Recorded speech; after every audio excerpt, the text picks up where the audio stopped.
Good morning, everyone. I'm reporting live from my bathroom. No joke, I really am. Waiting on my coffee to get ready. That guy's outside again, so I couldn't sit on the porch. I like sitting on the porch doing my live streams. I don't mind the birds in the background. But you can't do it when that guy's over there sawing away, honey. God, it's so annoying. Mark said he's trying to work. I said, so am I. Hey, Beach Bum, Petunia and Poppy. No Apocalypse Day. Yeah, anyone that's watching replay, my title is supposed to be sarcastic. You know, will the world end? Of course it's not going to. Not today. That's a Beach Bum. Lisa, Light Feather, Tremaine, Mandy Hall, Mark Denning, good morning. RN Student Forensics, good morning. Soccer Mom of One. Karen Duffy, good morning. Good to see you. Am I missing anyone? Southern Mom, Jean, Shine On, Remy, Never Lose Hope, Alyssa, KDF. Good morning. If I missed anyone, my apologies. I am going to have to excuse myself and get some coffee in a minute. Give it time to get done. Hey, Lucy Love, Charlie Girl says, how's everyone's morning? You know, considering it's Doomsday, it looks like a beautiful day to me out. I've been over with my chickens early this morning. You know, animals usually know if something's about to happen. You know, storm coming, they can sense things. My animals acting just fine. These people are nuts, guys. There is never a doubt in my mind, you know, about this crap. We all know that Lori Vallow and Chad Daybell are nut jobs, wackadoodles. Hey, Cricket, good to see you. Hey, Jenny. So I think Lori's lawyers are not wanting the, is it the pretrial hearing? I have to go look.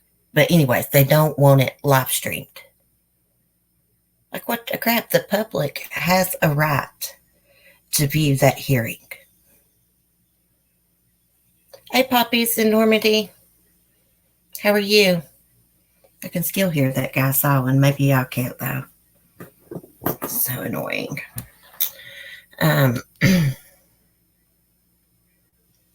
I'm here to say goodbye to everybody, Mandy says. Hey, can you believe that they actually believed this? I don't think Chad ever believed this. But I believe Lori believed it. Wonder what she's thinking now. Where's her special powers? Why don't she teleport out of jail? Why don't she make all this go away if she's got some kind of special powers going on? Hey, Very Mary. My cable and Wi-Fi was out last night, Lisa, because of the weather. Hey, Debbie, good morning. I think I'm behind. I was looking at the top chat on my screen. No, I'm not behind. Okay. Sometimes StreamYards lags behind quite a bit, and sometimes it don't. Okay. Y'all give me just 1 second. I'm going to mute. I'm going to go grab some coffee.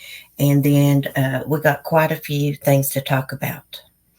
And I had an inside source tell me something very interesting about the FedEx case. The FedEx driver that shot the federal judge, Judge Salas's son, killed him and critically injured her husband.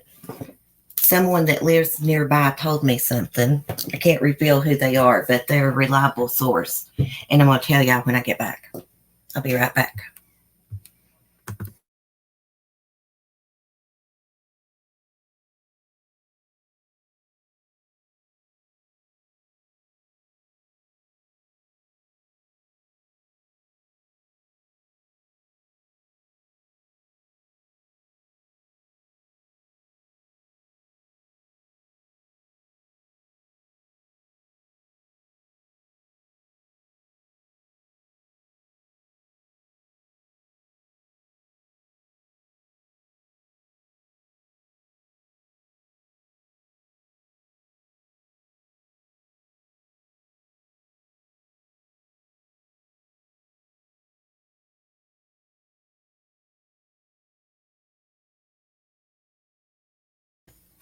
Okay, guys, my apologies.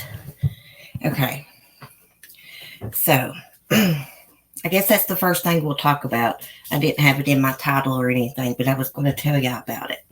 So we know that the federal court judge, Esther Salas' son, was shot through the heart and killed. Her husband critically injured by a guy dressed up as a FedEx driver who turns out to be an attorney who later commits suicide, right? Well, I got a message from someone that lives nearby. Let me get into my messages.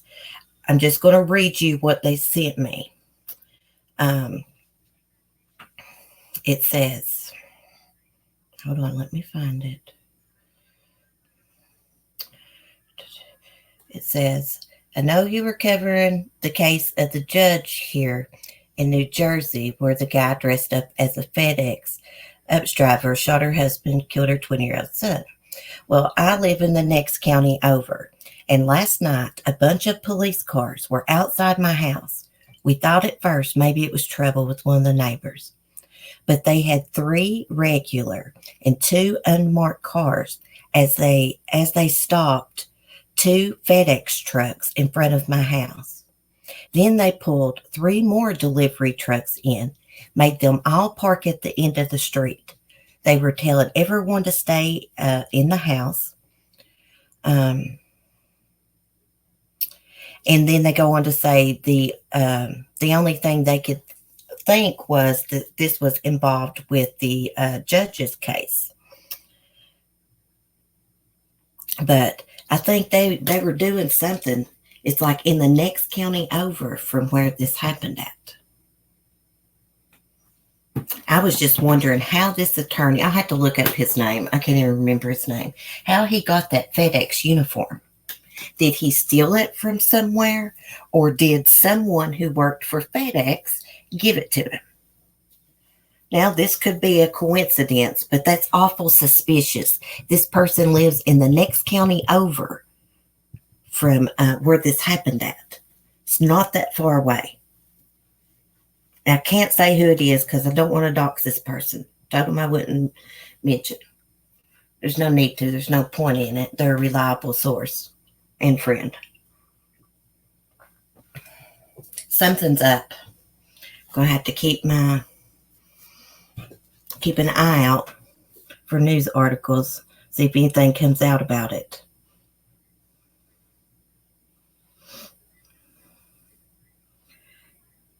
Jane says a lawyer was killed in Cali by a FedEx driver too. Oh, really? Oh, do y'all remember that case in, what was it, in Florida last year where the FedEx driver was shot? This guy like robbed a store, comes out and takes the FedEx driver that's sitting there in his truck hostage. Then has a shootout with police. Remember that? Brian Bush family. You can buy FedEx clothes online. Hey, Brian, I haven't seen you in a while. Well, I was thinking that in my head. Could you buy a FedEx uniform online? Gosh, they shouldn't be able to do stuff like that. Yes, Amber K. Yes, I do know they found another body outside of Fort Hood. Right before I was getting ready to go live, I saw an article go up about it, so I put it in my description because I didn't want to have to change my title and everything. I actually had to look up how to pronounce that guy's name. Our news said you can buy those uniforms online. Yeah, that's what Brian said above. Hey, April Sunset. He killed another lawyer, had a picture of another female lawyer in his car they think he may have wanted to kill. He was like an anti-feminist.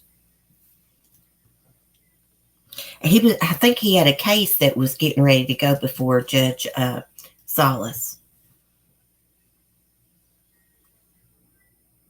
I don't think you should be able to buy uniforms like that online. Like FedEx uniforms, UPS uniforms. I know you can though, but yeah, but thanks for telling me, Amber, because I do miss a lot. Let's look up about this soldier real quick. What's going on with all these soldiers from Fort Hood being found dead?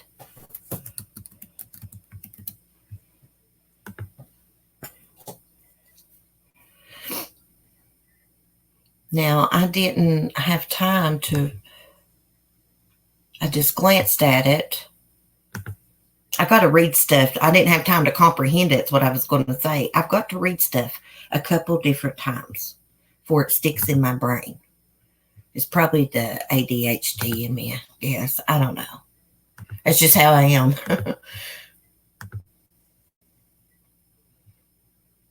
Found dead near the army base.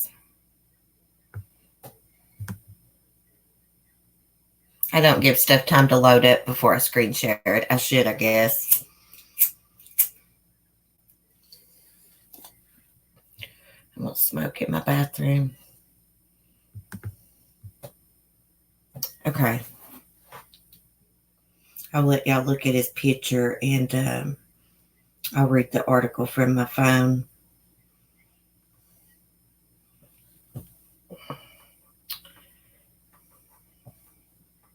Hold on just one sec. A Fort Hood soldier was found dead around 15 miles from the Army base in Texas. Austin American Statesman reports that authorities found 26-year-old private, let me see, I wrote this down so I could pronounce it right.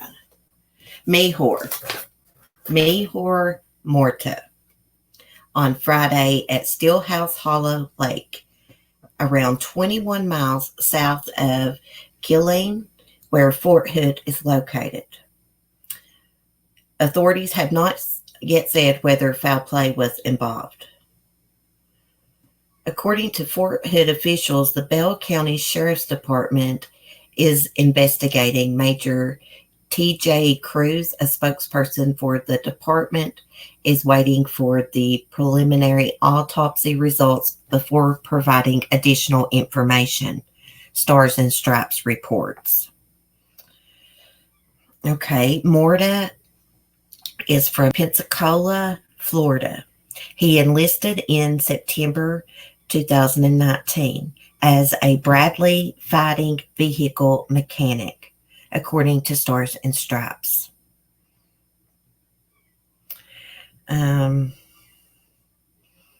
He was in the 5th Cavalry Regiment, 2nd Armored Brigade Combat Team, 1st Cavalry Division, and 1st Battle Line. Is that how you say that? I don't know what that is. 1st Battle Line. This is the third time within a month that a soldier from Fort Hood has been found deceased. In late June, authorities found Private Gregory Morales, 24, in a field in Killeen, around 19 miles from Stillhouse Hollow Lake. Authorities believe foul play was involved. Private Vanessa Gillen, 20, was also found deceased in early July, close to the Leon River in Bell County, around 20 miles east of the Army base. She had been dismembered and buried in 3 shallow graves. Goodness gracious. Civilian suspect Cecily Aguilar is behind bars, facing 1 count of conspiracy to tamper with evidence and 2 counts of tampering with evidence. Another suspect in the Gillen case, Private Anthony Robinson, killed himself while being pursued by authorities. I wonder if he could have anything to do with this guy's death. I wonder how long he was up in this holler. It's like a holler, it says, before they found him. How long has this guy been missing? It doesn't say. And they need to make some serious changes there at Fort Hood, don't they? A lot of bad things has been happening there. I think bad things has happened in the past there too. Okay. Let me get back to my chat here. Hey, Mac. Good morning. Was there evidence of depression before his death? If not, so much other nefarious mess going on there. Yeah, that's all they said. What I read, y'all, is all they said about it. It didn't even say if he had been missing. Like, has this guy been missing? I mean, had someone seen him recently? There are a lot of times that people go off and commit suicide out in the middle of nowhere. But I don't know. Something's not right about that. There's too many bad things that happen with Fort Hood. Soldiers are supposed to be safe on their own country's soil. Yeah, I wonder if he knew this Robinson guy. Things all messed up. Oh my gosh, I hear the squirrels outside, y'all. They are so loud. I can't believe how loud they are. Hey, Beth F. Oh, thank you, Beth. Well, I'm not familiar with the military. Sorry about that. Hey, that's hard to pronounce. I have trouble with pronunciation anyways. Mother dog. Lady, please don't bark. It's the stinking squirrels on the roof. The squirrels get off the tree beside my house onto my roof and run across my roof, and it's so loud. I don't know, Very Mary. It didn't say. Let me see if I can find anything else about it. It didn't say he was missing or anything.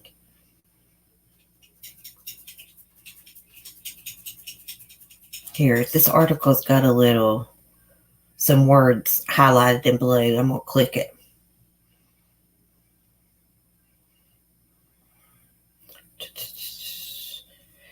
Just scanning it.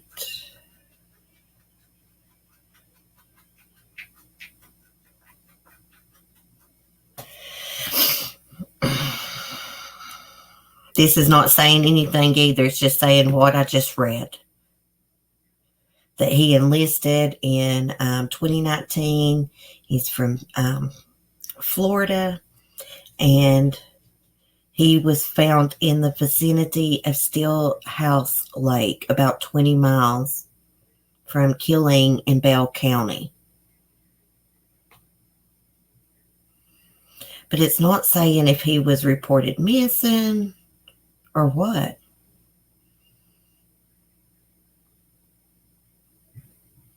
Guess they're not going to release any details till they get the autopsy, maybe.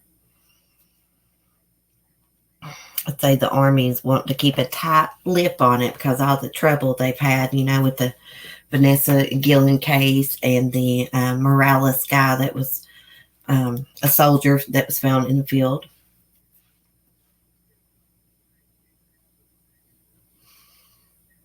Okay. Here's something they just uploaded about Lori Vallow. It says, Doomsday has arrived. Cult mom Lori Vallow, husband Chad Daybell, believe the world will end on July 22nd, 2020.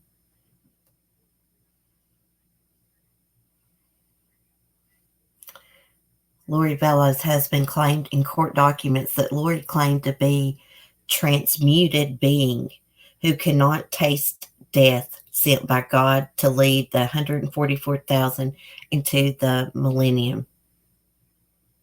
She is a freaking nut. Before I read this, I'm going to look at the chat for a minute.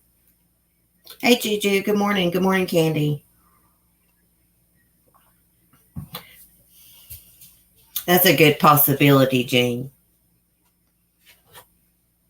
There could be no foul play involved. I guess we're just going to have to wait and see.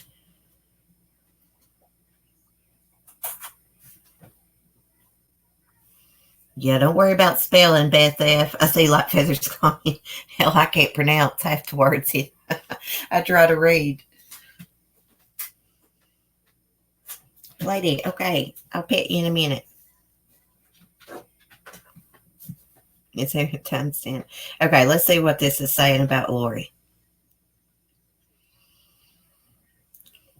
Lori Vallow and her husband, Chad Daybell, we're going to call him Daybell, are both behind bars on the day they reportedly believe Jesus Christ will return to earth and only 144,000 people on the planet will be spared from unspecified doom. You know, I don't think that they're going to heaven. I'm sorry. If Jesus does come back today, those two are not going through the gates of heaven. They murdered children and probably murdered Tammy Daybell. Vallow's former now deceased husband, Charles Vallow, said in divorce documents filed in January 2019 that his wife had become obsessed with bizarre religious beliefs and insisted she was a transmuted being. Oh, did I reread that? Who could not taste death, sent by God to lead 144,000 into the millennium. Sorry, I didn't read that.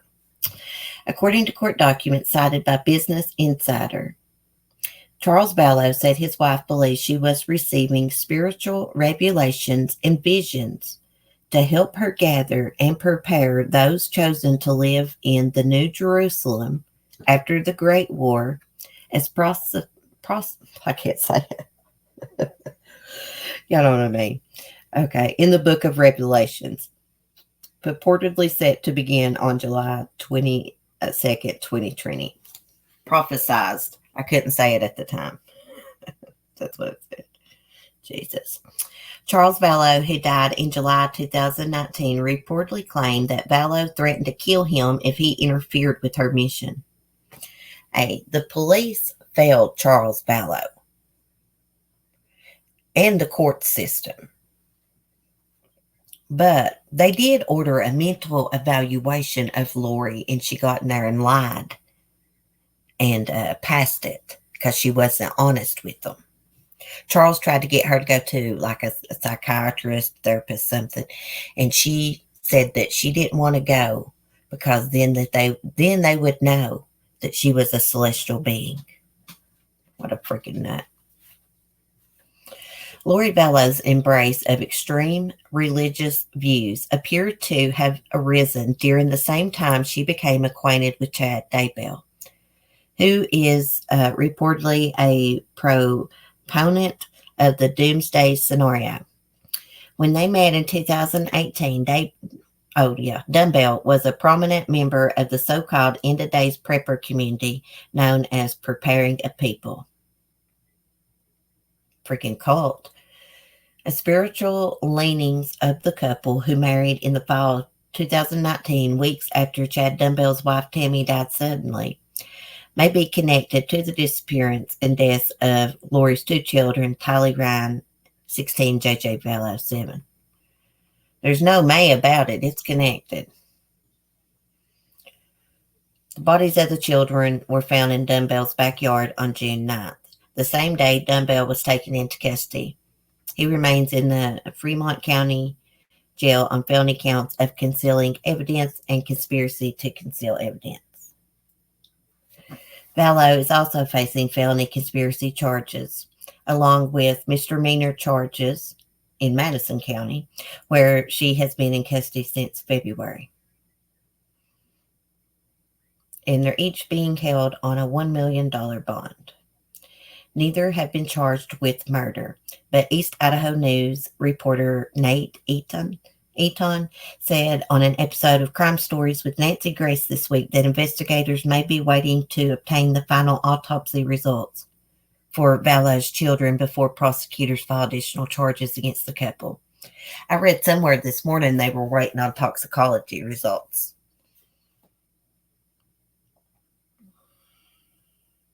Let's see. Oh, yeah. Arrest affidavits show that investigators tracked Vallow's now deceased brother, Alex Cox, to Dumbell's backyard on 2 occasions in September, shortly after each of the children was last seen alive. Cox died in December 2019, and authorities have since determined he died of natural causes related to cardiac arrest. And of course, in July 2019, Cox admitted to police that he shot Lori Vallow's estranged husband, Charles Vallow, claiming self-defense. Just before Cox died in December, authorities had exhumed the body of Chad Dumbell's wife, Tammy, for further examination. The autopsy results for Tammy have not yet been released. Lori Vallow and Chad Dumbell are both due back in court on separate dates in early August, provided the world has not ended before then. I can't believe they put that in. That's funny. It's sad, there's 2 children that were brutally murdered and buried in a pet cemetery, someone's backyard. I mean, it's sad. I laugh at their stupid doomsday crap is what I laugh at. But it's very sad. Poor kids. I hope and pray that Tylee and JJ did not know that they were going to be murdered. I hope they were asleep or something. Y'all know what I mean. And they didn't know that Alex, because I believe Alex killed them. I really do. I believe Alex did their dirty work for them. So I hope they didn't know. I hope they didn't see what was happening. I love who wrote that. Yeah, that was funny there at the end. Provided the world has not ended. They'll be back in court in August. I feel so bad for JJ's grandparents and, of course, Tylee's family, too. And her brother, Colby. Bless his heart. I mean, he's going to be in therapy for a long time. Anyone that's connected to that case is going to be. Yeah, Remy, I hope that. I had hoped that with the Watts case that Bella and Cece didn't know that Chris was the one murdering them, but turns out they did know. Sad. Chad Dumbell did it with poison. Yeah, he is a dumbbell. He really is. So creepy how Alex carried JJ back asleep. Poor little boy was probably already murdered. I think that Alex murdered JJ right after the last time Melanie Gibbs seen JJ when she was visiting there. Probably that night. Because didn't they say that the next morning Melanie asked where JJ was? And Lori was like, oh, Alex come and got him because he was acting up.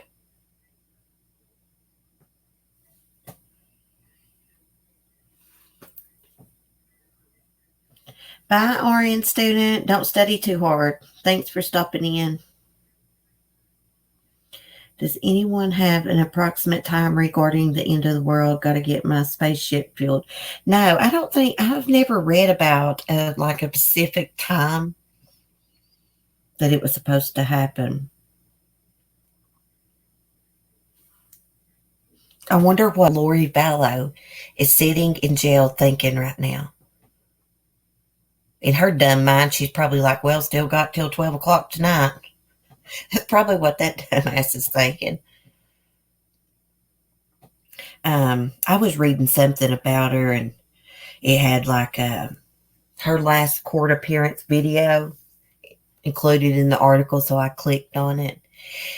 And I hadn't paid attention to it before.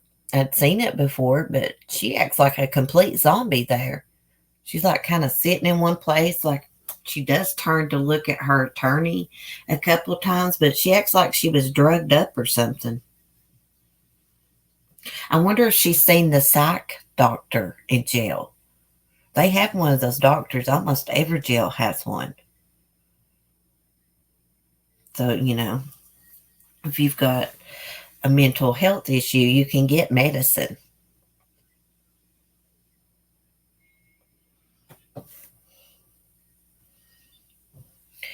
Shown on EVD. It makes me wonder just how close he was. He was very close to his sister. From what I understand, he believed everything Lori told him. He would have done anything for Lori.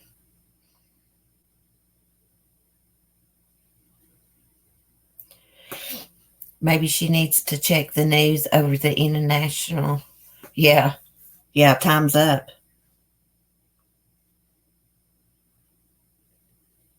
Trying to read somebody else's comments. April Sunset, poor Kobe, such a terrible shock for him. Yeah, that first Zoom call he sat in with Lori's, it was one of Lori's bond hearings, I think. You could just see the pain in his face. He would just look away, and it was heartbreaking. It's heartbreaking.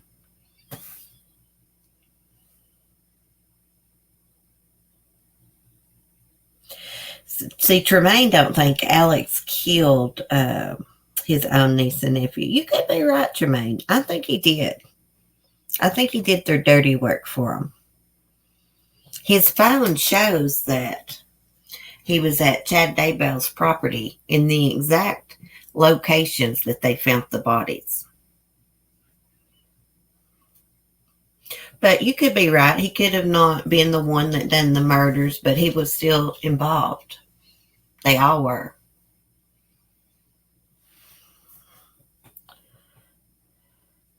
Hey, Lori, watch when you wake up tomorrow. Pretty disappointing, you weirdo. Yeah. Hey, Turquoise. I don't know if I said hi to you. I like that name. So cute. Okay. Did you guys see the mass shooting in Chicago that happened yesterday after a funeral? Yes. Okay. So these people are leaving a funeral, right? And these people pull up and start firing at the vehicles. Well, the people that was in the vehicle start firing back, and 15 people are injured. I'm going to read the article to y'all so I don't get nothing wrong.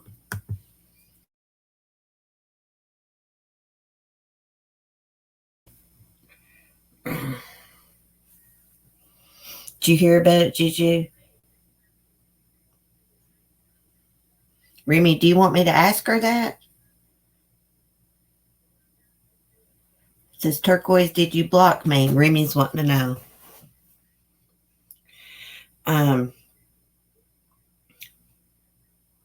Maybe Lori will turn into a zombie today. Her spirit leaves her body. When her spirit leaves her body, it's going to freaking hell. I got news for her. She's going to be down in hell in one of those fiery cages. And the devil and them little demons going to be poking her in the butt with pitchforks. No joke.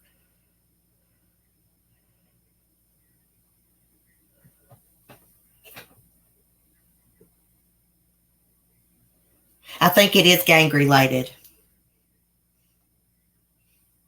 Kobe's girlfriend's pretty, Poppies. I thought that's his wife, but girlfriend, wife, she's really pretty. Let me find. Yeah, I was in the bedroom last night getting ready to take a hot bath and saw it come on the news about a mass shooting in Chicago. It came on Fox News. You know, that's all Mark watches, this damn Fox News. Okay, it says body after body on the ground. At least 15 people injured in mass shooting at Chicago funeral. It says more than a dozen people were injured on Tuesday after a group of suspects shot at mourners gathered outside a funeral home in Chicago. As CBS 2 Chicago reports, at least 15 people were wounded when a vehicle pulled up next to the Rhodes funeral service in Auburn, Gresham section of the city and opened fire. I probably didn't say that right. Some of the funeral attendees reportedly fired back at the suspects as the vehicle drove off, with occupants of the car continuing to shoot at the mourners. The condition of the victims who were transported to the hospital ranged from serious to critical. One of the wounded was not attending the funeral, but lives next door to the funeral home and had stepped outside when she was shot. The woman's family members told the news station she was fighting to survive. Chicago police told CBS 2 Chicago that victims are between the ages of 21 and 64 years old. 10 women and 5 men were injured. According to the report, the funeral was for a 31-year-old Donnie Weathersby, who was fatally shot on July 14th. Police had reportedly been warned about the possibility of a violent strike at the funeral, and a squad car had been assigned to provide security at the funeral home. I saw body after body on the ground, witness Arnita Jeter told CBS 2 Chicago. It's a war out here. One person of interest is reportedly being interviewed by police. It is not known how many suspects are believed to be involved in the shooting. It's the end of the article. This has to be gang related. This Donnie Weathersby, he was shot on July 14th. They don't say by who, but this looks like it could be gang related. Of course, you know, it's a drive-by. They have like a serious gang problem in Chicago, from my understanding. It's almost like back in the Capone days. Chicago was a violent place then, too. I'd be scared to live there, just to be honest. Yeah, I just said one squad car.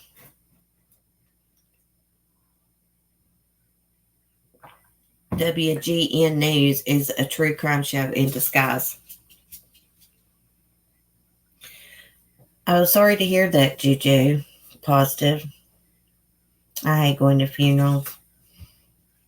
Actually, my stepbrother died a while back, and then like a week later, his son died. My stepbrother, he lives in Wyoming, I think. I haven't seen him in a long time, years and years. He was actually at the Vegas shooting when that happened. They went there for that concert and to gamble a little bit. And their friend that went with them actually got shot and killed. Yeah, but my stepbrother David died of a brain tumor a few weeks back. I don't know how his son died. My mom didn't say. She saw it on Facebook. Yeah, sorry, Juju. Prayers, honey. I'm scared to drive there. Passed through the train station twice last week. I was scared. Oh, my goodness. on the south side. I don't know if it said on the south side or not, Remy. I don't think it said that. Can't remember. It's sad, man. I can't believe people go shooting up cars, mourners at a funeral. Right after a funeral. I can't believe that. Blows my mind. Sometimes I'm glad I live in the boondocks. You know what I mean? Now, do y'all remember a while back I did a video? There was cadaver dogs that said they made a hit on the alligator pit at Joe Exotic's former zoo. Turns out they didn't find no human remains in the alligator pit. Well, Jeff Lowe got some people with cadaver dogs to come in, and he says that 4 different cadaver dogs hit on the alligator pit, and he's insisting that there's human remains in there. Let me pull up this. He is the biggest idiot. I mean, if there's human remains in there, he put them in there probably. He's probably going to try to blame Joe for something. Cadaver dogs back on site. Jeff Lowe's dead serious. What a freaking joke. Let me look at the chat before I get started on this idiot, this poser. Yes, KDF. He's insistent that there's human remains in the alligator pit.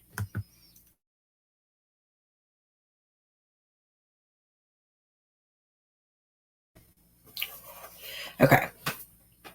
I want to light my cigarette and not make a big sound. Lucy left. We had a drive-by shooting at the house directly in front of my house. The houses are crammed close together here too. Then there were 2 cars shooting each other driving past my house.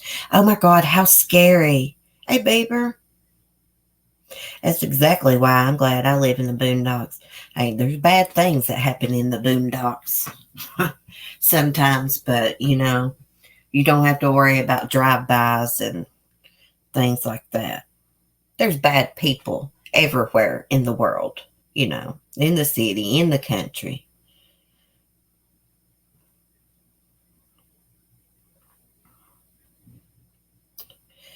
I don't know who it's supposed to be, Mac.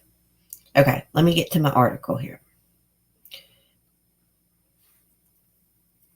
Let's read what the poser's saying. Joe Exotic's old Tiger King Zoo may have human remains buried there after all. At least that's what Jeff Lowe thinks. And some cadaver dogs are allegedly pointing there. Sources familiar with the situation tell TMZ Jeff contacted the same company that visited the GW Exotic Animal Park a couple weeks back for a second opinion. And this time, 4 cadaver dogs came and gave a positive alert. We're told the hounds, 4 different dogs at 4 different times, picked up the scent of human remains once again by the alligator pit. Our sources say the company swears by the accuracy of its dogs and believes the local sheriff's deputies didn't take this seriously earlier in the month and handled the excavation incorrectly to boot. We broke the story. 2 cadaver dogs were previously brought to the zoo as part of an episode of Zach Bagon's Ghost Adventures and picked up a scent near the same alligator pit. However, law enforcement found no human remains, just some animal bones that appeared to be the skeleton of a small animal with a tail, and considered the matter closed. Our sources say Jeff and company want officials to come by again for a more thorough investigation because the cadaver dog owners are doggone serious something's up. As we reported, sources connected to Joe said he scattered ashes from several bodies on the property because the people who died wanted it that way, but that's it. Always some drama at the Tiger King Zoo. Oh, that's not the end. It's not going to be that easy for Jeff Lowe this morning.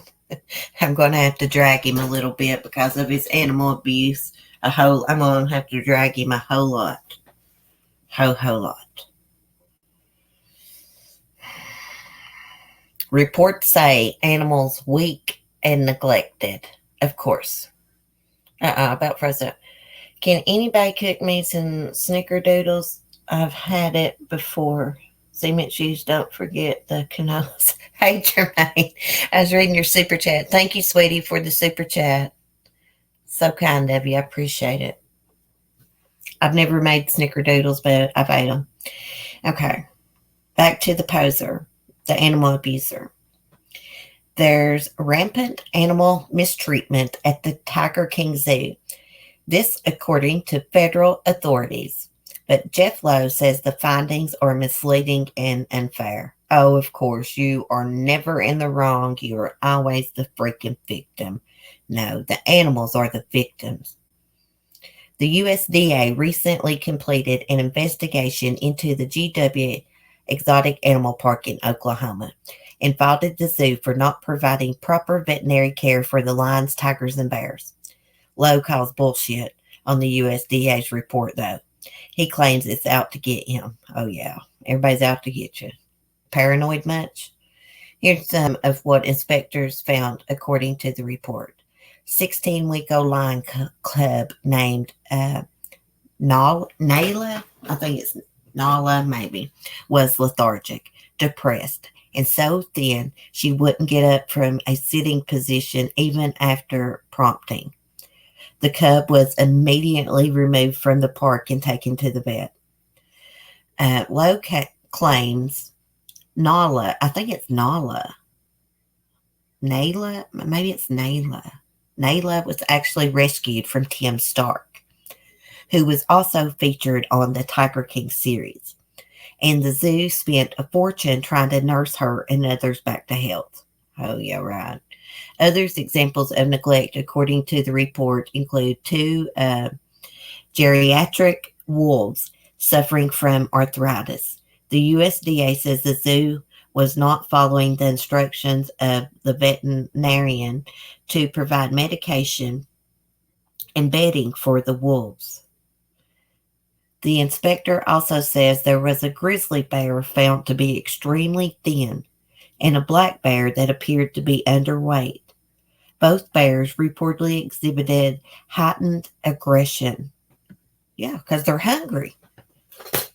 Uh-oh. Hold on a minute. But Jeff Lowe claims the reports doesn't acknowledge that many of the animals that we house here at the end of their lives and suffer from arthritis and do lose some weight towards the end of their days. He insists the wolves are receiving treatment and the bears are in the proper weight class, and claims they were recently deemed in good shape by local authorities and the Department of Fish and Wildlife. Finally, the USDA claims the charred remains of a 17-year-old tigon, along with a dead tiger, were discovered in a large pile of primarily wood debris in the back of the park. The report says there's a foul odor of decomposing flesh, and many flies are present on the boards in the surrounding areas. So they're saying there's a dead animal under those boards.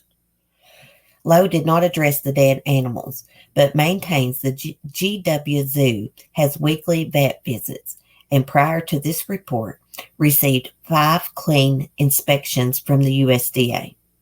He tells us he thinks the Tiger King documentary painted a poor picture of the zoo. Lowe claims all the incidents listed by the USDA in its June 22nd report have since been corrected. You piece of shit. As we reported, a whistleblower's photos of the lions suffering from fly strike in June were released to PETA, who sounded the alarm and got authorities involved. This son of a bitch, he don't take these animals to the vet once a week. He can't afford that. So animals die at his zoo. This is how much he respects and loves animals. They die at his zoo, and instead of burying them or having them cremated, he just goes and throws their bodies in a big pile of wood debris because he respects animals so much. You know, it's an animal sanctuary. He is a piece of shit. I wish he'd just listened to one of my streams I do about him, because I think he's a poser. I think he's a piece of shit. He should never be allowed around any animals. I also think he's a pervert. That's right. I said a pervert, because he was just excited about his little woman, Lauren, being pregnant so he could look for a hot nanny on Instagram. You're a loser, old man. Loser. You look stupid in your skinny jeans, too. Get a life. You're not fit to take care of animals. You talk about Joe Exotic, you're no better. You're worse, my book. None of y'all have treated animals right. None of y'all. But I do think Joe was set up for this murder for hire by this poser Jeff and his side chick Carol. I'll call her a side chick.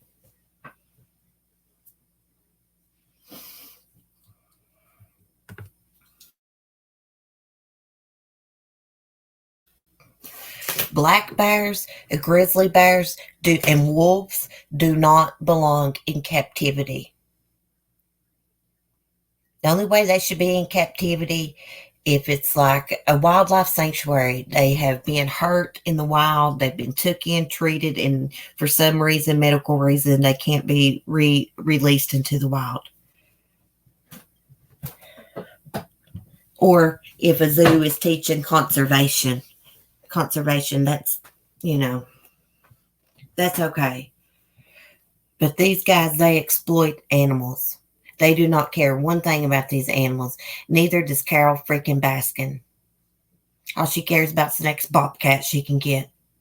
She's obsessed with bobcats. Yeah, his stupid skinny jeans, Mac. He is a piece of shit. He gets me so pissed off. Let's see what else it's saying about him.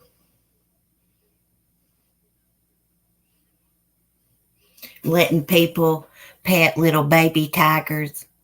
That should be against the law for the public to be able to come into a zoo and hold a baby tiger. That should be against the law. A baby tiger should be with its mother. Not being passed around by a bunch of screaming kids in the public and adults, Would it be awesome to hold a baby tiger? Yes, but, it would be an awesome experience. But I wouldn't want to do it, really. No, it's not right. They belong with their mother. They just have those baby tigers so they can pass them around.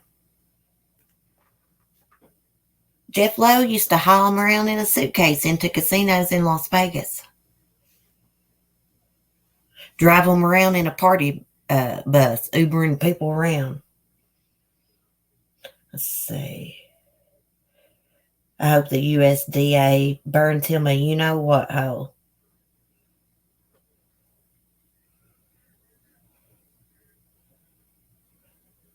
Let's see.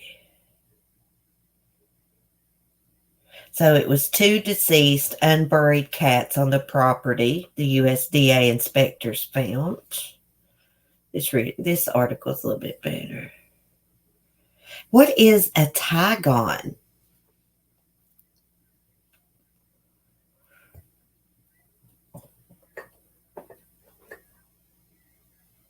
Are they talking about a liger? I'm going to have to look that up.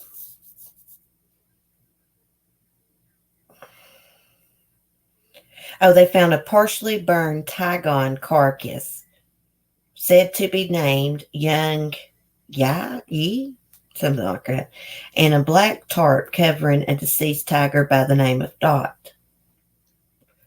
The foul odor and decomposing flesh and many flies are present on the boards and surrounding areas.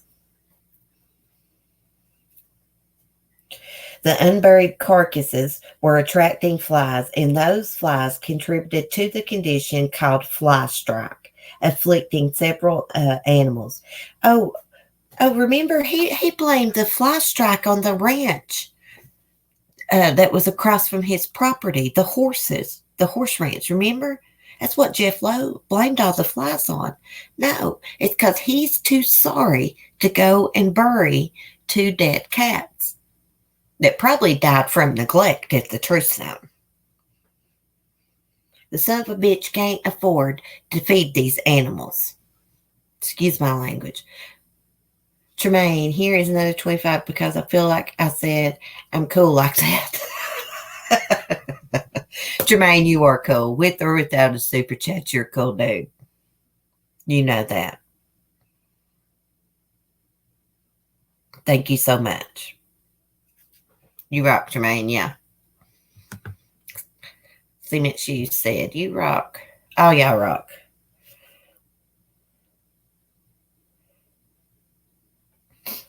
Let's see what else it says.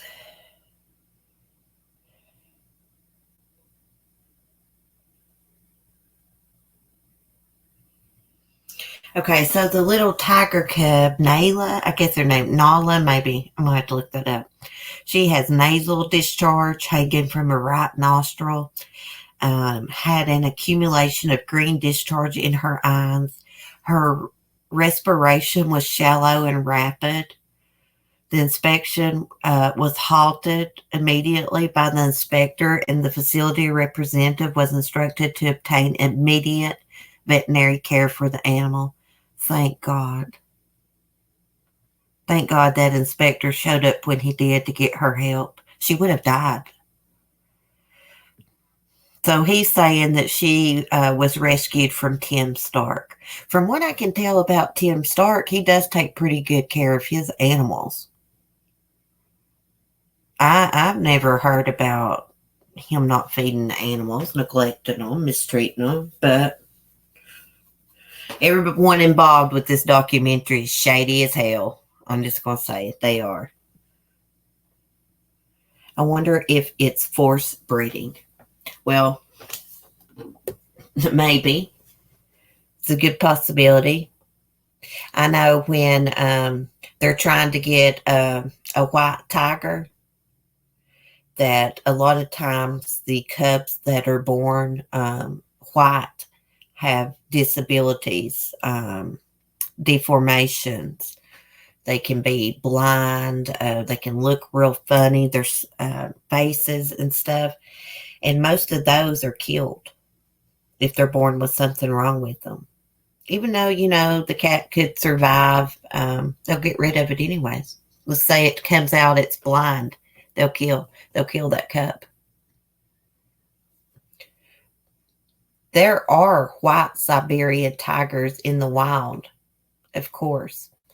But most of the ones that you see at the roadside zoos are not Siberian white tigers. They're just regular tigers. They figured out how to breed them, do all this crazy crap to make them turn out white. Like I said, a lot of them are born with things wrong with them. Tim Stark, he was in he is friends with, he used to be friends with Jeff Lowe. He was in the Tiger King documentary a little bit. I think at the end of the documentary, those two were actually going into business together, but, they fell out.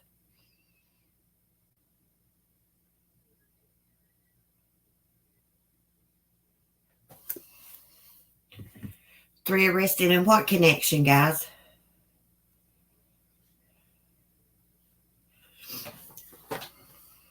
I'm waiting for a big break in that Florida fishing trip massacre. I'm waiting for them to arrest someone.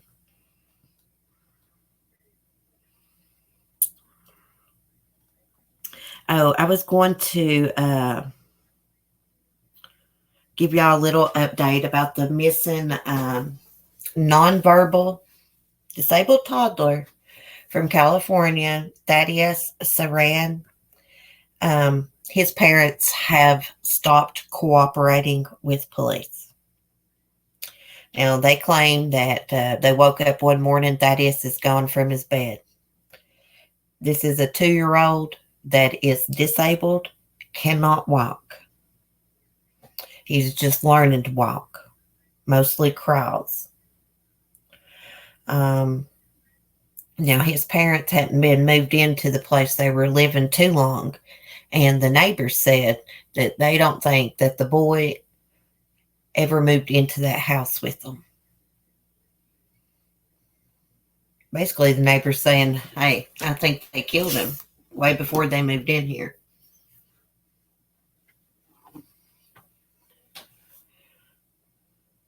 And when the parents quit cooperating with police, that's a big red flag. I mean, to me, wouldn't matter, if the cops was suspicious of me, or not. If my kid was missing, I knew I didn't do anything wrong. I'd do everything in my power to help the police so I could find my son. Wouldn't y'all?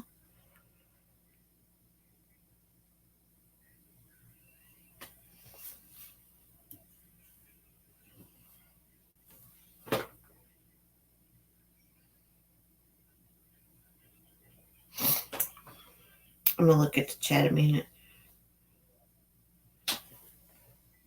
Tony, T.J. Williams, 26, a hardened criminal with 230 felony criminal charges against him. His arrest history was the alleged ringleader behind the massacre. His girlfriend, Mary Whitmore, 27. What? The fishing trap massacre? Let's look at this.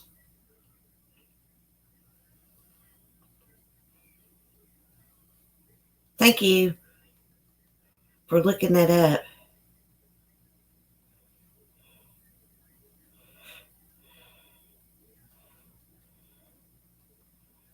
I'm trying to see if I can find anything. 230 criminal charges before?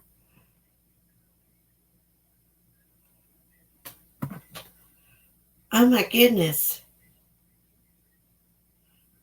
I can't find anything about it. Do you have a link to that you could put in the chat, Juju?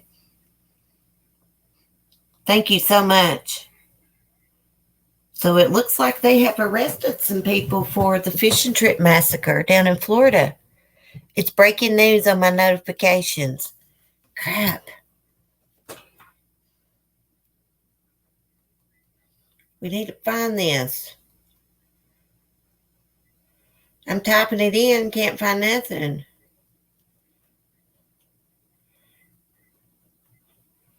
Let me say arrest made. I need to get some coffee. See, I'm not finding nothing. It just keeps going. 19 hours ago. Frig. Let's go to CBS Tampa, see if anything's happening.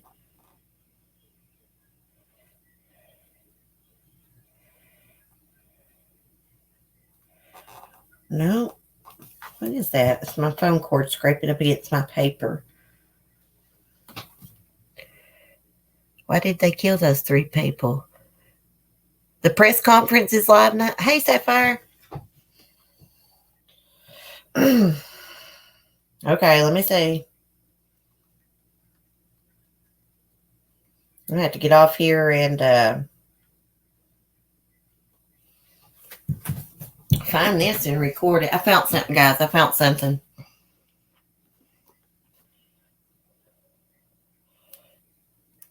One count of tampering with evidence.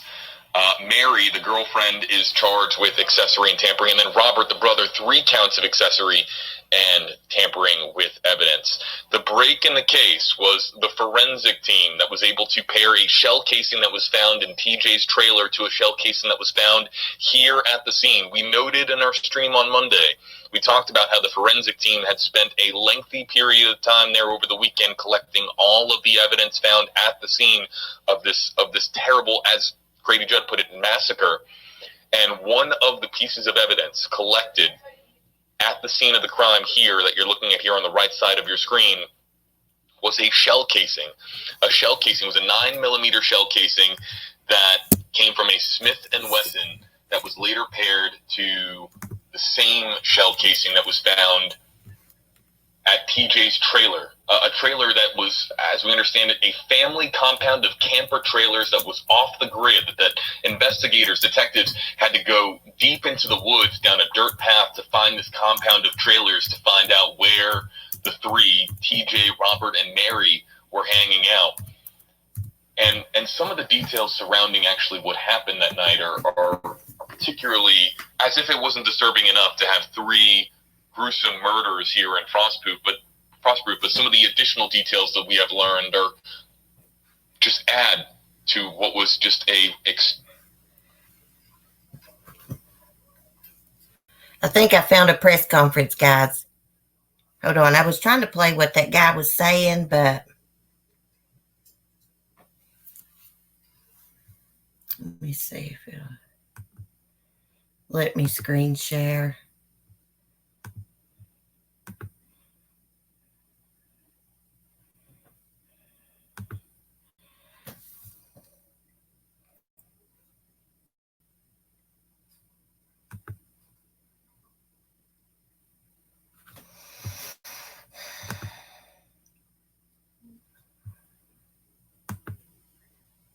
I don't know if it's going to let me screen share it.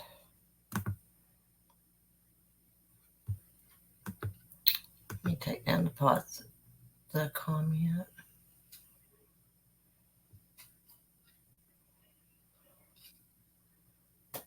I found this press conference, but I don't know if it's over with or what.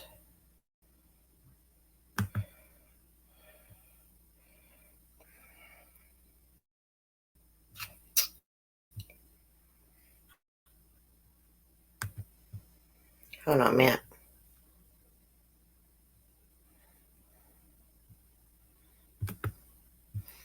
We'll go back to it in just a minute. I need to get these comments down first. Oh, it's all right, Juju. Okay. My Chromebook's getting a little hot, though, so I don't want my comments to go down. I want to watch this sheriff's live stream.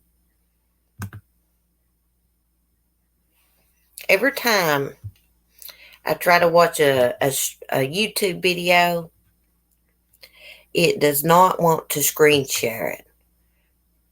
But if we can just get it to play, y'all don't got to look at the sheriff. You can listen.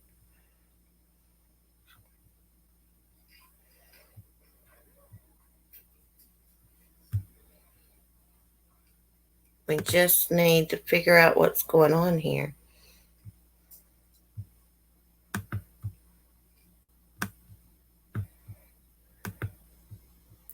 Okay.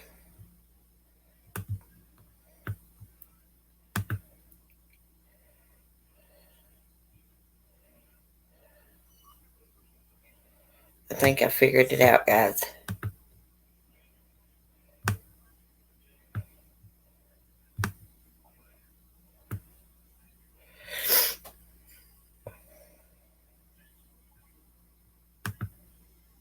I can speed it ahead a little bit.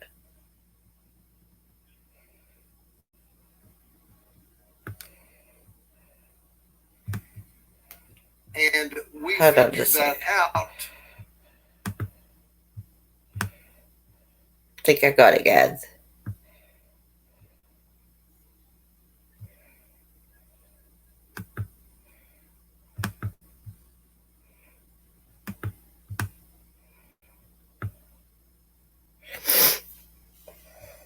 It's not acting right.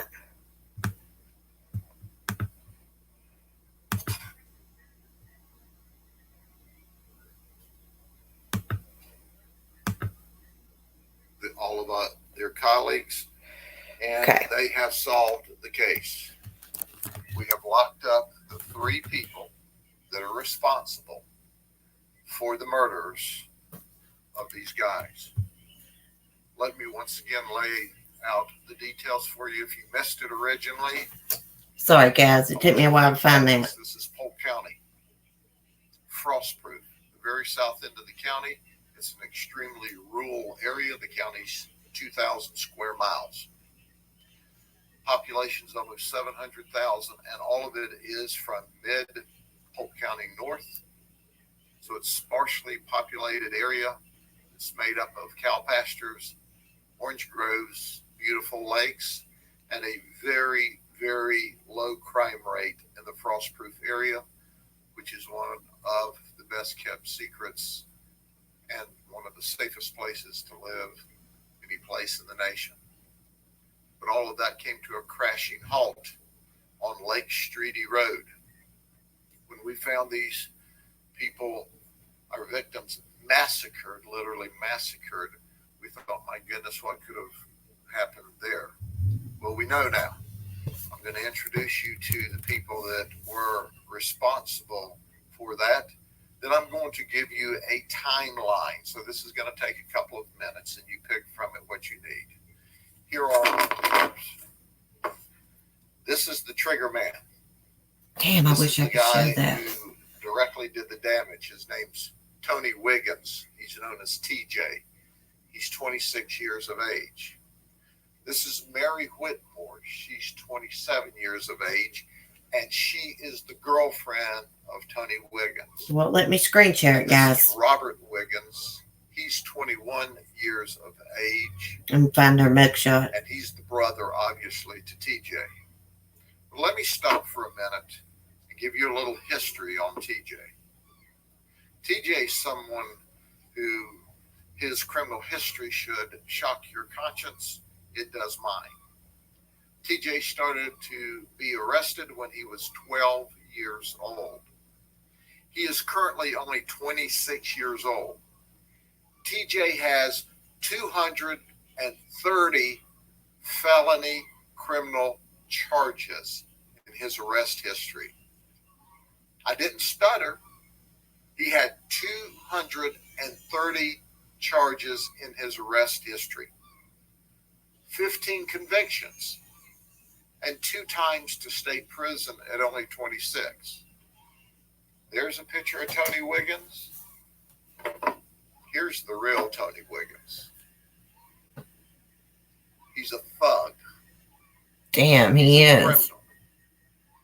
He's pure evil in the flesh. He's wild and he's out of control.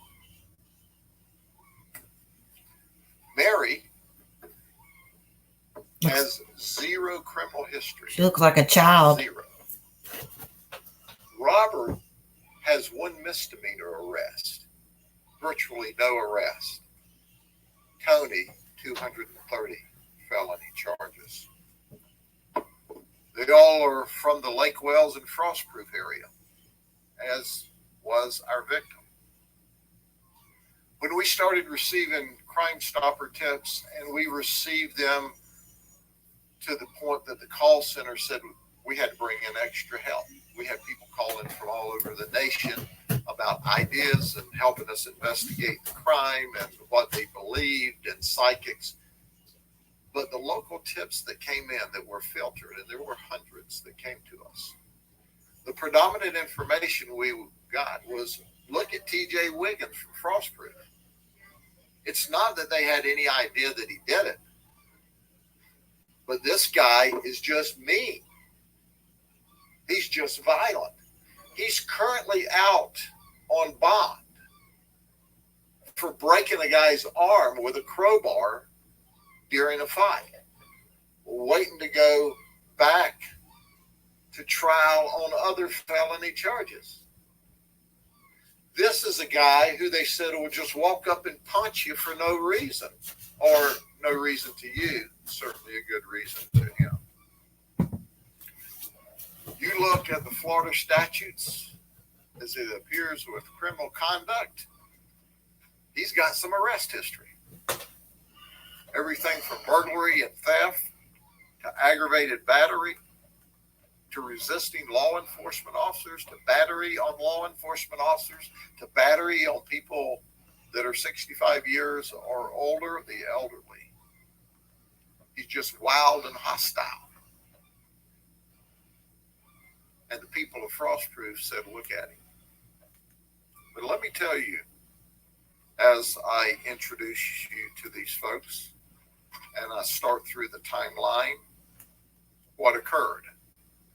When our crime scene folks and our detectives were working the original crime scene, what we noticed in the truck, in Damien's truck, and understand when I talk today, Damien was in the red pickup truck, and the white pickup truck had our other two victims in there, Kevin Springfield and Brandon Rollins. Kevin was driving the white pickup truck, Brandon was riding in the white pickup truck, and Damien was driving his red pickup truck. The three of them decided to go to the lake to fish. What's more wholesome than three friends, three close friends, fishing together in frostproof on a Friday night? And that's what they were doing. Yeah. But first, Damien stopped at the Dollar General store. And we figured that out because we saw a Dollar General bag in the victim, Damien's truck. And there were things that he purchased there. So we went to Dollar General, and I want to tell you, when you look at a professional business that was totally cooperative with us, it's Dollar General. Dollar General always works well with us because, you know, they want good customers and they don't care for criminals stealing their stuff or certainly committing murders. What we saw when we pulled the videotape was Damien standing in line to check out. The person behind him in line to check out is, newsflash, TJ. Wow. The person behind TJ is Robert. And we also determined that Mary was in the store. So let's go to a timeline. At 21:56 hours, we call that 9:56 in the evening, Damien is checking out of the store with his product. He is followed out of the store by TJ, who checks out about 15 seconds later. And he's also followed by his brother and his girlfriend. At 10:06 p.m., only 10 minutes later, Brandon, who is now in the white pickup truck, frantically calls his dad and says, "Help." And I've already talked to you how Dad ran to the scene only to find the massacre at the scene. What we know is that Damien drove directly to the lake from Dollar General to meet his friends, Kevin and Brandon. What we know is that as a result of that, the murder occurred in short order, in less than 10 minutes. So we have all three of the suspects in the store with Damien and checking out 10 minutes before the frantic call for help. So our detectives now confirm that, hey, this guy Tony, or TJ, that we've received tips from, is standing in line with and had a conversation with Damien in the store. We don't have the conversation because there's no audio, but from body language, it was not violent or animated. It was just a normal conversation. But our detectives on Monday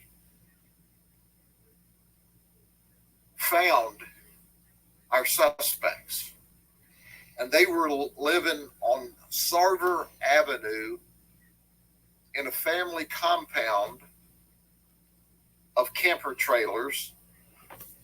And this is in the woods outside of Frostproof. And they were living off the grid. No running water, no electricity. They had some generators. So understand that now we're talking about Frostproof in a rural part of the county.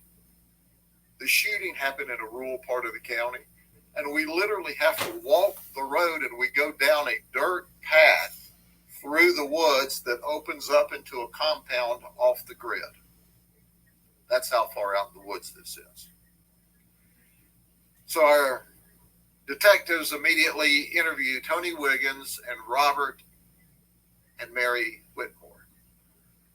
Robert and Mary consistently lie to protect TJ.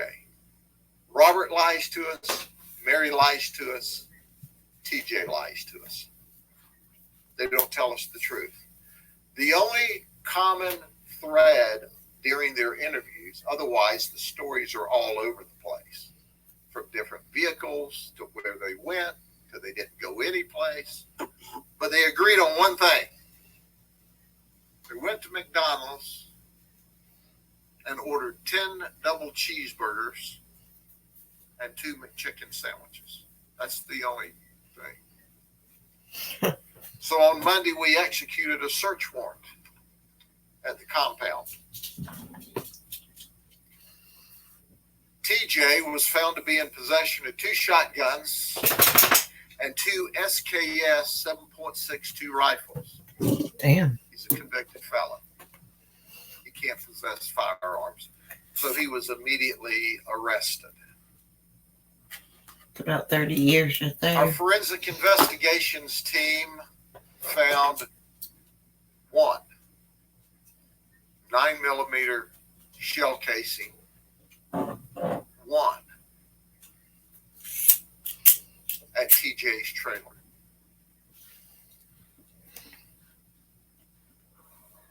The Florida Department of Law Enforcement said from the very beginning, I had 2 conversations with the commissioner this weekend. He's a dear friend of mine. He said, Grady, FDLE's here to do anything you need. And I told you about them chipping in $10,000 to help. He says, our lab's at your disposal. I called him Monday afternoon. I said, we need to compare some shell casings from the scene to a shell casing at our prime suspect's house. We plan to bring it over in the morning. He said, no, bring it over tonight and let's get started. They brought in people. That's the help. That's the teamwork. What did we determine? The shell casing at the scene, the shell casing at TJ's house were all fired from a Smith & Wesson handgun.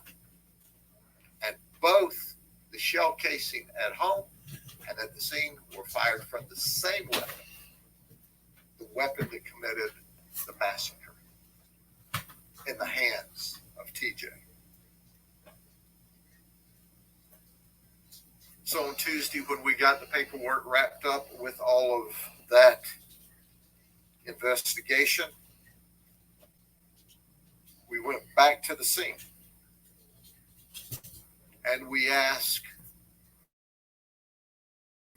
Robert if they would join us at the sheriff's office for a clarifying interview, and they agreed to come up to the sheriff's office to talk to us. Tony had lawyered up. Mary made some admissions.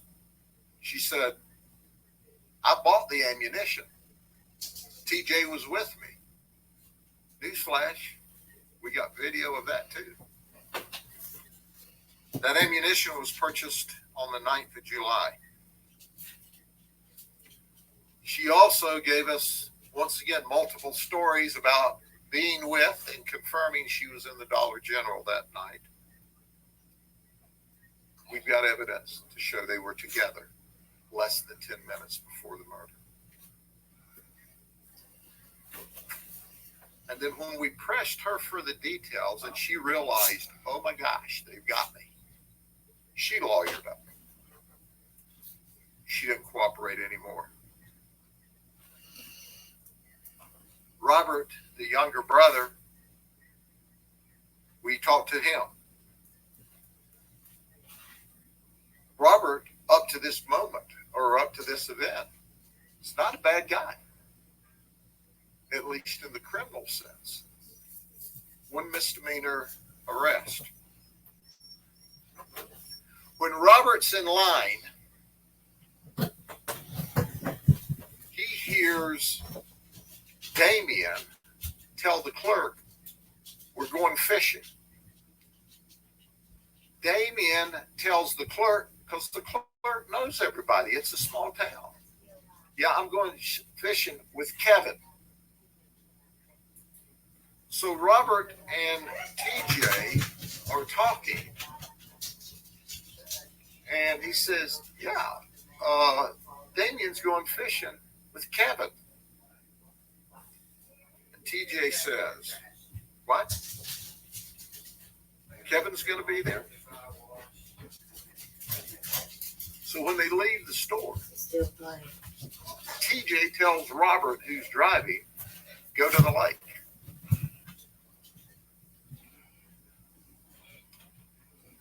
Now, they had no plans to go to the lake until TJ told Robert, go to the lake. And they did. Damien now is at the lake, and he has met up with, during this time frame, Kevin and Brandon, who are in the white truck. And they have turned their trucks so that they're door to door talking to each other in the middle of the road. Robert drives and pulls up behind the white truck that's driven by Kevin with Brandon in the passenger side. TJ exited his truck. When he did, Brandon got out of his vehicle and shined a light back to see who was pulling up behind him. TJ rushed up to Brandon, pushed him against the truck, pulled a handgun out, and said, where's Kevin? Kevin's sitting in the driver's seat right there. And he looks and sees Kevin. He runs around, he being TJ, runs around between the red truck and the white truck. He points the gun at Kevin. And TJ says, where's my truck? Kevin goes, I don't know what you're talking about. Yeah, you do. Where's my truck? You sold the engine out of my truck.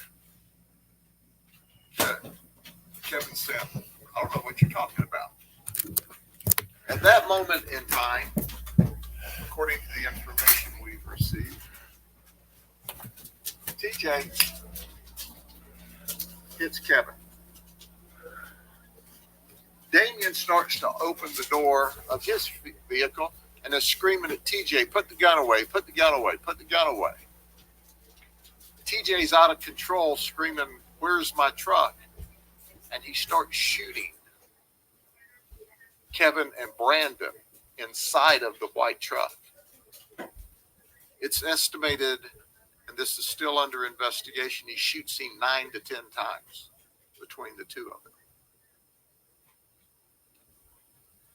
Then he turns on Damien and begins to shoot Damien, who's got his door open but is in his truck, several times. Then he goes back to Kevin's truck, and during his excitement, now he has dropped the magazine to his firearm and he can't find it.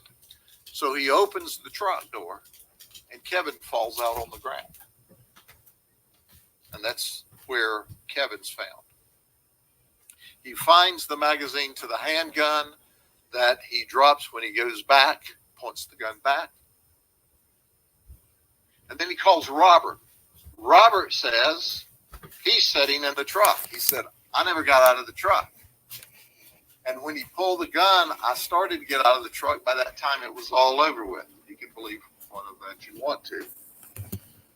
Mary, TJ's girlfriend, she doesn't know anything. And this is one mean woman. She's not cooperating. She's not talking. She becomes incensed at the detectives when they try to confirm the spelling of her last name because it's not spelled in the traditional way you would think you would spell Whitmore.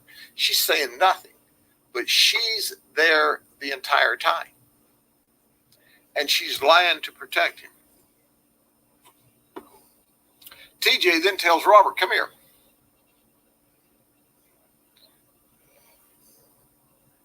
Help me put Damien in the truck. So Damien now, and we don't know the lineage, the details, because they're not given to us any better than what I'm about to tell you. They grab Damien. We don't know if he's already pulled out of the truck or if he's in the truck because there is blood evidence all over the place.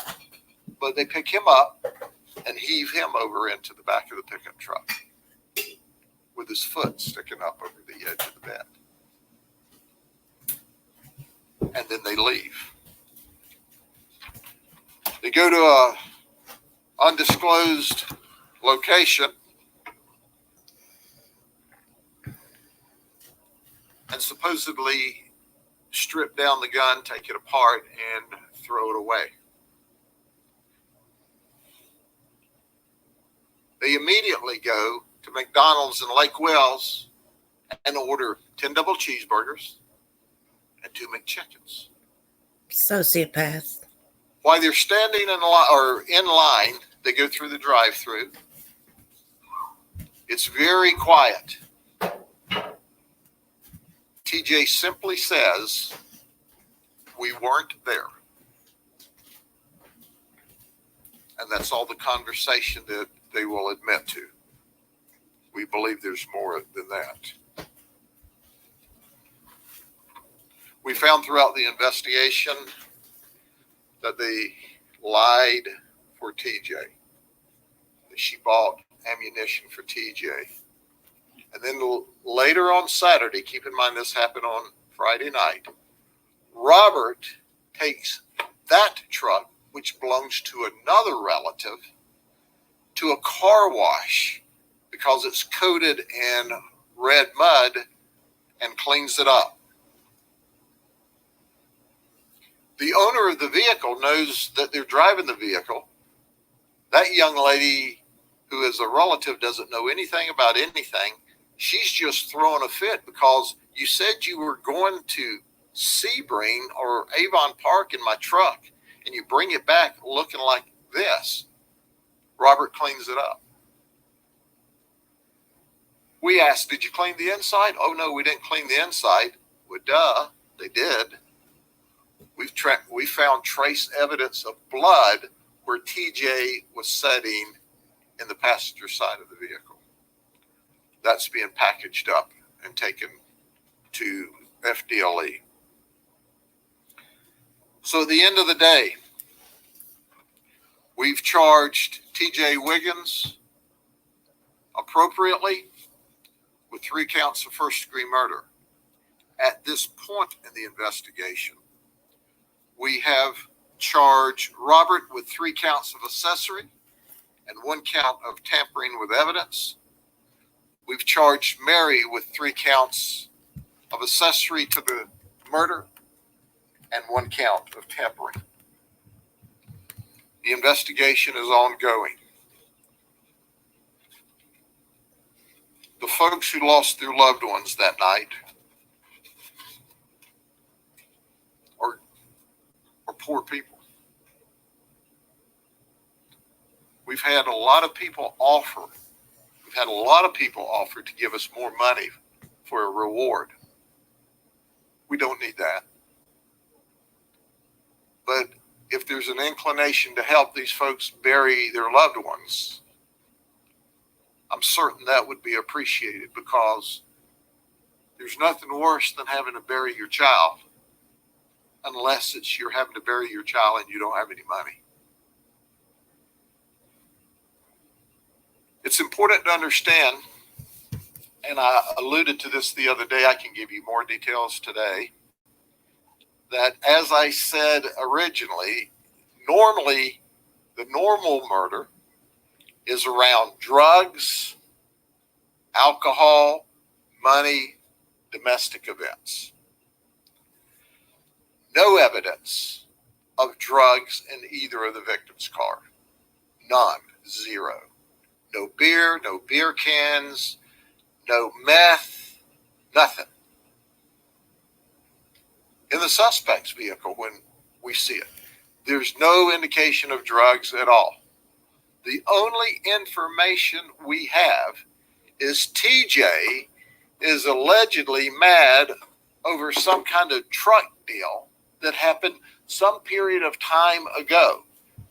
We've not had an opportunity, the homicide team, to dig into that civil disturbance, if you will, yet, because we're busy solving a triple homicide, but that will come together later.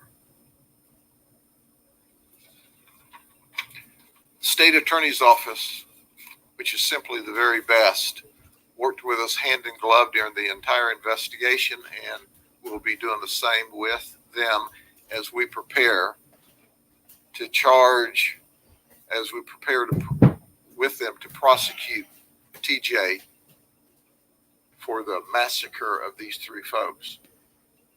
Robert and Mary's charges may be upgraded. We may add charges. That investigation's ongoing. Understand that this is Wednesday. We started this investigation Friday night when we were called, and by Tuesday afternoon, this homicide team had them in jail. We're grateful for the tips we received. We're grateful for the outpouring of support from the community. We're grateful we had people from around the country, as far away as Tennessee, that I'm aware of, want to send us money for a reward. You see, that's the United States, that's the state of Florida, and that's the community I know and love.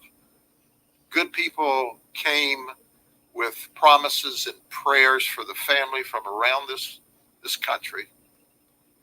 The community pulled together, and that's the United States of America that I know.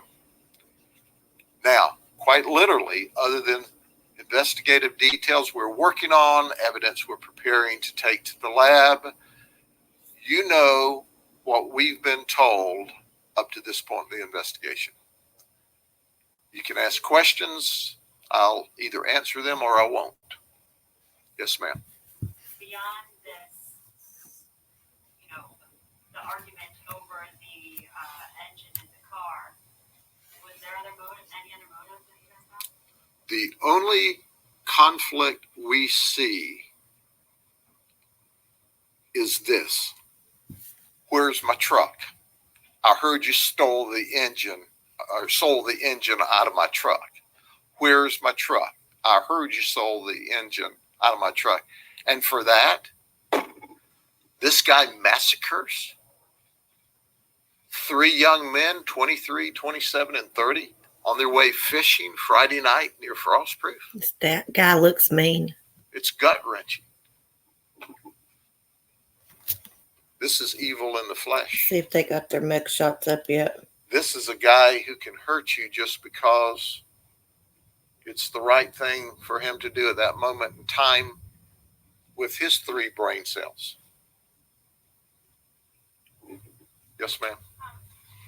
How do you know about this truck deal? Is one of these suspects cooperating, or is this something that Brandon Rollins told his father?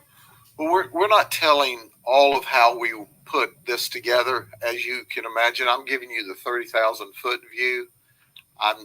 So that you can have the complete picture of what happened. But some of the information and some of the sources that people have wanted to provide us information, it's not appropriate at this stage to release. Yes, sir. At what point in that timeline was Brandon called his father 10 minutes after they left the store. So that means they left the store.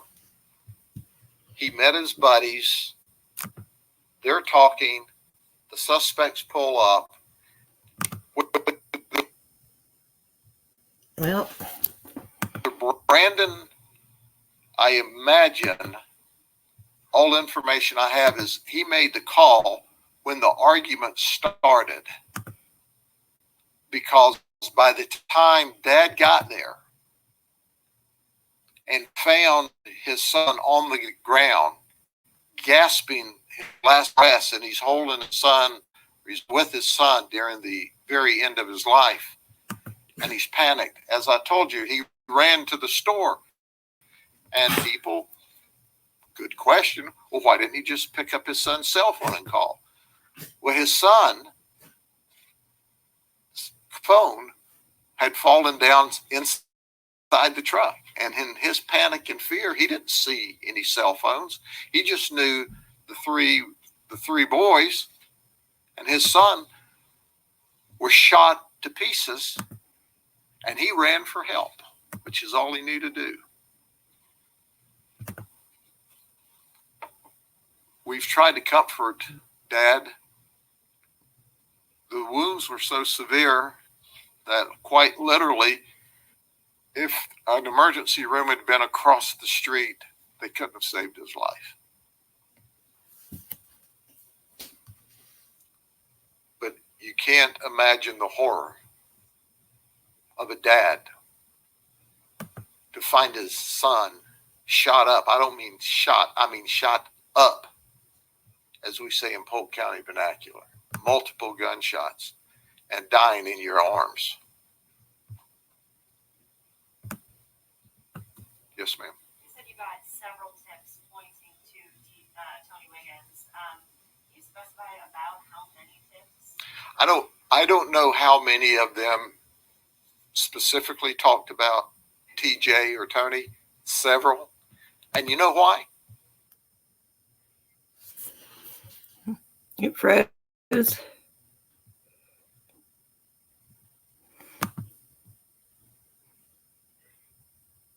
For some reason, it froze up.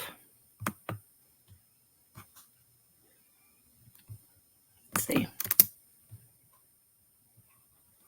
Yeah, it's on their end.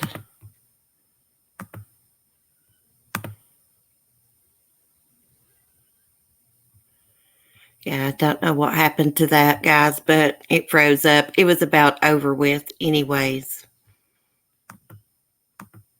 It will not play. Don't know what happened to it. So, it sounds like to me these guys knew at least one of the victims to be shot over a truck motor. It's crazy. It's a crazy story. These people are evil. Let me see if I can go back to it and see if it'll continue playing it. I exit out of it.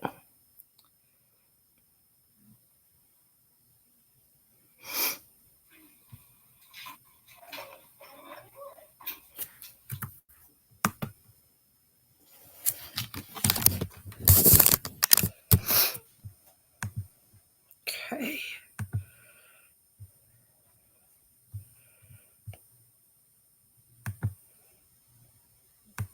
Speed it up a little bit. Three boys and his son were shot to pieces, and he ran for help, which is all he knew to do.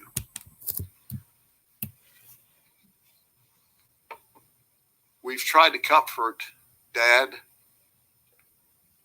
The wounds were so severe that quite literally, if an emergency room had been across the street, they couldn't have saved his life. But you can't imagine the horror of a dad to find his son shot up. I don't mean shot, I mean shot up, as we say in Polk County vernacular. Multiple gunshots, and dying in your arms. Yes, ma'am. You said you got several tips pointing to Tony Wiggins. Can you specify about how many tips? I don't know how many of them specifically talked about TJ or Tony. Several. And you know why? It must be on their end because it has frozen up again, guys.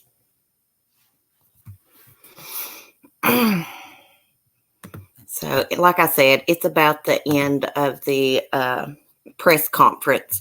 I'm going to do a video here in a second. While I was listening, I was getting their mugshots together to go in a video. It's going to, if y'all have not seen this Mary Whitemore's mugshot, she looks like a 12-year-old girl. Thank you again, Juju, for letting me know that there had been an arrest. I appreciate that. I feel so bad for these three guys' families, especially the dad that that came upon the scene. Bless his heart. And they don't have much money. He said that, you know, these people are poor. They're going to have a hard time paying for funeral expenses. I'm sure that the community will come together and help these families. They need to set up a GoFundMe if they haven't yet. Some of this press conference I missed because I was trying to do some stuff for my dog while it was playing so she wouldn't be crying. I think the community will come together for the families. The sheriff will make sure of it. He sounds like a good man. As I was listening to him and watching his hand motions, I talk with my hands too. But he just reminded me of a pastor. It wouldn't surprise me any if he preaches. Oh, you're welcome, Lisa. Thank you all for staying and listening to the press conference. I appreciate it. It took me a second to find it. And for some reason, it will not let me screen share YouTube videos anymore. I don't know what's going on with it. But anyhow, I hear Mark coming back in. He had to go get some medicine for his eye, and I'm going to help him put some medicine in. Thank y'all for chatting. Tremaine, thank you for the super chats this morning. I appreciate it. And I'm going to put together a video of these three suspects mugshot and upload it here in a little bit. But anyways, I love y'all. Thanks for chatting. Be kind and peace.